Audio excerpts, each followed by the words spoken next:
रोज रोज पोहे उपमा खाऊन कंटाळा आलाय? मग 3 बटाट्यांपासून बनवा फक्त 10 मिनिटात बाहेरून एकदम कुरकुरीत आतून मऊ असा भन्नाट नाश्ता की घरचे सुद्धा विचारतील कसा बनवलाय। तर त्यासाठी काय करायचं, इथे 3 उकडलेले बटाटे घेतले। आता या बटाट्यांना चांगलं मॅश करून घ्यायचंय। नंतर यामध्ये 1 चमचा भरून बारीक चिरलेली हिरवी मिरची घालायची, 1 चमचा भरून बारीक चिरलेला लसूण, सोबतच अर्धा चमचा चिली फ्लेक्स, अर्धा चमचा ऑरिगॅनो, अर्धा चमचा गरम मसाला, पाव चमचा लाल तिखट, चवीनुसार मीठ घालायचं। नंतर 2 चमचे तांदूळाचं पीठ, 2 चमचे कॉर्नफ्लॉवर, थोडीशी बारीक चिरलेली कोथिंबीर घालून याला व्यवस्थित सर्व साहित्यांना व्यवस्थित मिक्स करून घ्यायचं आणि याचा पिठाचा गोळा मळून घ्यायचा आहे। पिठाचा गोळा मळून झाला की हाताला थोडंसं तेल लावायचं आणि यातली एक छोटीशी लाटी तोडून घ्यायची।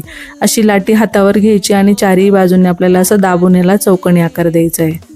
तुम्ही हवा तो आकार याला देऊ शकताय। असा चौकोनी आकार दिला की यावरती सुरीने अशी डिझाईन करून घ्यायची आहे, म्हणजे आपला नाश्ता दिसायला छान दिसतो। असेच आपल्याला सर्व बनवून घ्यायचे। आता आपण नाश्ता तळण्यासाठी तेल कसं गरम करून घ्यायचं, जास्त कडकडीतही नको आणि जास्त थंडही नको, मध्यम गॅसवरती आपल्याला हे तळून घ्यायचे। आता एक एक करून तेलात सोडायचे आणि मस्त हलकासा सोनेरी रंग येईपर्यंत आणि मस्त कुरकुरीत होईपर्यंत आपल्याला हे तळून घ्यायचे।